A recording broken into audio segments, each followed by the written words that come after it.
तो स्वागत है आप सभी लोगों का हमारे चैनल जीरो मांगा एक्सप्लेन में। तो रिटर्न ऑफ सीनियर ब्रदर के एपिसोड 10 की स्टार्टिंग होती है और दिखाया जाता है कि मुसांग को एक आवाज सुनाई देती है और दूसरी तरफ दिखाया जाता है कि वो आवाज एक लकड़ी काटने वाले ओल्ड मैन चाकी थी जो कि वहाँ अपनी लकड़ी के साथ गिर गया था।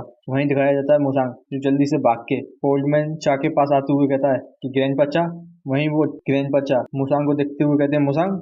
तो मुसांग कहता है क्या आप ठीक है? तो ग्रैंडपा चा खड़े होते हुए कहते हैं कि ये कुछ नहीं है, मैंने बस अपना पैर गलती से गलत रख दिया था। इन दिनों में ज़्यादा ही गिर रहा हूँ और ऐसा इसलिए क्योंकि मैंने अब अपनी लेग की जो एक्सरसाइज है वो अच्छी तरीके से नहीं की, और या फिर ऐसा हो सकता है कि मेरी एज भी ज़्यादा हो गई है। और वहीं दिखाई जाती है ओल्ड मैन चा की बॉडी जो कि बहुत ज़्यादा खतरनाक होती है।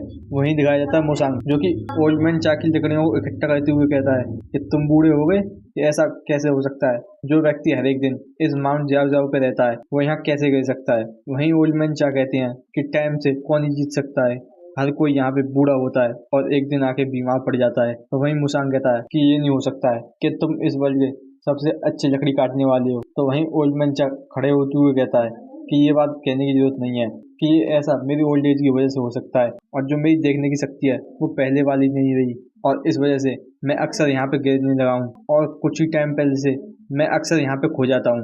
वहीं इस चीज़ को सुन के ही मुसांग बहुत ज़्यादा हैरान होता है और वो ओल्ड मैन चा से पूछता है क्या आप मुझे बता सकते हैं कि यहाँ रिसेंटली कुछ अनयूजुअल हुआ है, कि कुछ ऐसा जो बिल्कुल ही अलग हो और यहाँ पे पहले कभी ना हुआ हो? तो वहीं इस बात को सुन के ओल्ड मैन चा कहते हैं कि तुम्हारा मतलब कुछ अनयूजुअल? तो वो याद करते हुए कहते हैं कि हाँ सही है, कि वो हाउस जहाँ से घोस्ट आती हैं, क्या तुम्हें याद है जिस प्लेस पे तुम गए थे मास्टर याक अपने फॉलो डिसाइपल को लेके उस घोस्ट को पकड़ने के लिए? तो वहीं इस बात को सुन के मुसांग कहता है कि अच्छा वो हाउस, वो मुझे याद है। तो वहीं ओल्ड मैन चा कहते हैं कि हाँ वो अचानक से गायब हो गया। वहीं इस बात को सुन के मुसांग हैरान होकर कहता है कि वो गायब हो गया या फिर किसी ने उसको क्लियर कर दिया?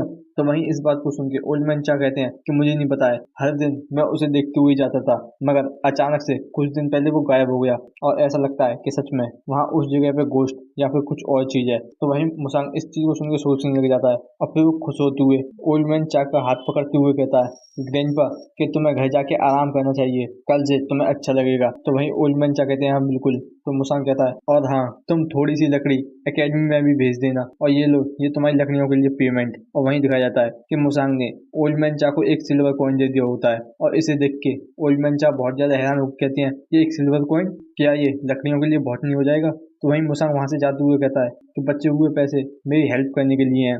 वहीं इस बात को सुन के ओल्ड मैन चा कहते हैं क्या मैंने तुम्हारी हेल्प की है? कि ऐसा तो कुछ नहीं है, तुमने मेरी हेल्प की थी बल्कि। और वहीं वो कहते हैं कि चलो ठीक है, इससे मैं प्रोटीन सप्लीमेंट ले लूंगा। वहीं दिखाया जाता है मुसांग जो उस जगह पे आ गया होता है उस घर को चेक करने के लिए, और वहीं वो एक पेड़ पे चढ़ के देखते हुए कहता है कि हाँ वो सच में गायब हो गया। और जिस तरीके से यहाँ पे पेड़ है तो देखने से ऐसा लगता है कि यहाँ पे पहले कोई हाउस था ही नहीं, कि सच में ये एक एरिया है, एक ऐसा एरिया जिसकी वजह से जो सेंस है वो खो जाता है। और जो ग्रैंडपा चा है वो अक्सर इसी एरिया की वजह से अपने सेंस को खोल देते हैं, और इस वजह से अक्सर ही वो यहाँ पे गिरते रहते हैं। और तुरंत ही वो अपना सीरियस फेस बनाते हुए कहता है कि ये सच में कोई सिंपल किडनैपिंग नहीं है। और तुरंत ही वो अपने हाथ में रिंग पहनते हुए कहता है कि मैं सच में इन जैसे सस्पिशियस लोगों को रहने नहीं दे सकता। और वहीं दिखाया जाता है कि उस एरिया के अंदर उस हाउस को दो बंदे प्रोटेक्ट कर रहे होते हैं। वही एक बंदा कहता है कि अरे जग जाओ, यहाँ पे देखो कोई आ रहा है। तो दूसरा बंदा कहता है क्या क्या ऐसा लगता है कि ये कोई लोकल मार्शल अकेडमी का डिसाइपल है,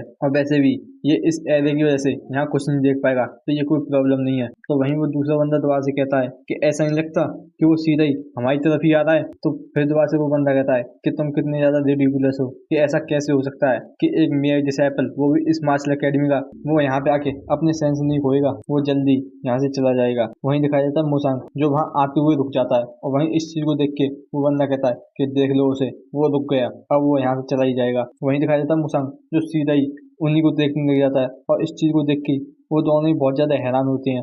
और वहीं मुसांग हंसते हुए तुरंत ही अपनी उंगली से एक अटैक सीधा ही एक बंदे के ऊपर कर देता है, जिससे दिखाया जाता है कि उस बंदे का खेल वहीं खत्म हो जाता है। और वहीं दिखाया जाता है वो दूसरा बंदा तो सीधा ही खड़ा होते हुए चिल्लाते हुए अपनी तलवार को दिखाने लगता है, मगर दिखाया जाता है इतनी देर में मुसांग उस बंदे के पीछे आके उसके सिर को वहीं तोड़ देता है। वो दोनों ही वहीं खत्म होते हैं। वहीं मुसांग उसकी तलवार लेते हुए कहता है अगर मैं इनकी स्किल को देखूं तो इनकी जो स्वॉर्ड है वो बहुत ज्यादा अच्छी है।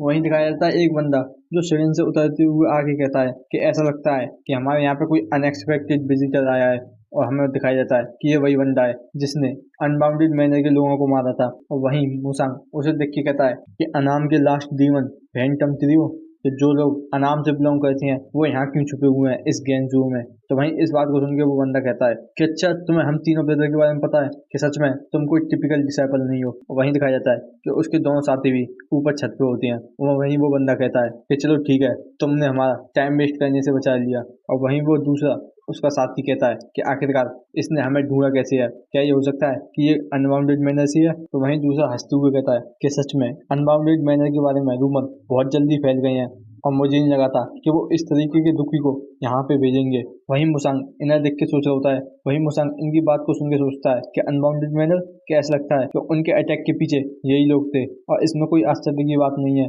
क्योंकि ये लोग इस साउथर्न मुरीम में बिल्कुल भी फेमस नहीं है और इनकी वो कोऑर्डिनेशन टेक्निक की वजह से ये टॉप नॉच के किलर हैं। और यहाँ तक कि अनबाउंडेड मैनर के एक एक्सपर्ट के लिए भी इनको हैंडल करना बहुत ज़्यादा डिफिकल्ट होगा, मगर इससे कोई फर्क नहीं पड़ता क्योंकि ये मेरे लिए कुछ नहीं है। तो मुसांग उनसे कहता है कि क्या तुम ही वो लोग हो, उन लड़कियों को किडनैप किया था।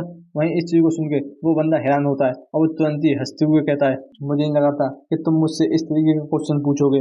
आखिरकार तुम खाली उन लड़कियों को बचाने के लिए यहाँ पे आ गए।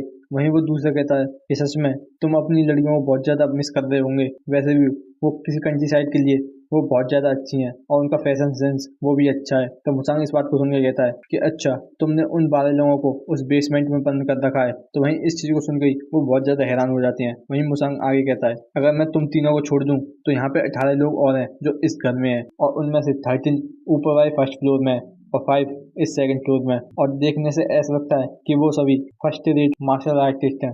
तो तुम जैसे लोग जो कि एक मार्शल फ्रैक्शन को भी इरेज कर सकते हैं वो यहाँ इस माउंटेनियर कॉर्नर में क्या कर रहे हैं। वहीं इस चीज़ को देख के वो बंदा हंसते हुए कहता है कि सच में तुम्हारे पास बहुत ज़्यादा अच्छा क्यूआई सेंस है, मगर ये बहुत ज़्यादा स्लो हो गया है तुम्हारे रियलाइज करने के लिए कि तुम किस जगह पे आ चुके हो। तो वहीं मुसांग इस बात को सुन के कहता है इसका मतलब तुम सभी 21 मार्शल आर्टिस्ट हो।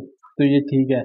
और वहीं इस चीज़ को सुन के उनमें से एक बंदा बहुत ज़्यादा गुस्सा होते हुए कहता है एरोगेंट बास्टर्ड। और वहीं वो तीनों अटैक करते हुए कहते हैं कि ऐसा लगता है कि तुम्हें यहाँ जीने की इच्छा नहीं है। और वहीं वो सोच रहे होते हैं कि हम तीनों की कोऑर्डिनेशन टेक्निक ये एक सुप्रीम पिक के मार्शल आर्टिस्ट को भी डाउन कर सकती है और हमारे ये वेपन ये बहुत ज़्यादा फास्ट हैं और जो मोस्ट पीपल हैं इस सेंटर प्लेन के वो इन वेपन से यूज भी नहीं है। तो इस वजह से अगर तुम हमारा पहला एक अटैक डॉज कर लेते हो तो पीछे से और अटैक आए होंगे जिससे तुम्हें डॉज करना है। अगर तुम उन्हें भी डॉज कर लेते हो दोबारा से जिस बंदे ने आगे से अटैक किया था वो दोबारा से एक और अटैक तुम्हारे ऊपर कर देगा। और अगर तुम उसे डॉज करोगे और वो इतना कही पाता है कि दिखाया जाता है कि मुसांग ने एक अटैक में ही उन तीनों को वहीं मार दिया होता है। और वहीं मुसांग उस तलवार को देख के कहता है कि अच्छा कि ये यूज़ करने में बहुत ज़्यादा अच्छी है। और वहीं वो अंदर जाते हुए कहता है और वैसे देखा जाए ये बुरे लोग हैं मगर फिर भी ये अपनी स्वॉर्ड की अच्छी केयर रखते हैं। और वहीं दिखाया जाता है कि जैसे ही मुसांग अंदर जाता है तो वहाँ अंदर बहुत ज़्यादा हल्ला होने लग जाता है कि तुम कौन हो, कि इंट्रूडर आ गया, कि बॉस बॉस। और वहीं सुनाई देती है बहुत ज़्यादा आवाज़ है और दिखाया जाता है अंदर का सीन जहाँ पे मुसांग ने आके वहाँ सभी को मार दिया होता है। और वहीं एक बंदे को उसने एक हाथ से उसकी गर्दन पकड़ के लटका रखा होता है। और वहीं मुसांग उस बंदे से पूछता है कि तुम्हारे लिए ये अच्छा रहेगा अगर तुम सभी क्वेश्चन का आंसर अच्छी तरीके से देते हो, और अगर तुमने ऐसा किया तो मैं तुम्हें बिना कोई पेन के मार दूंगा। और यहीं पे भी हमारा एपिसोड खत्म होता है।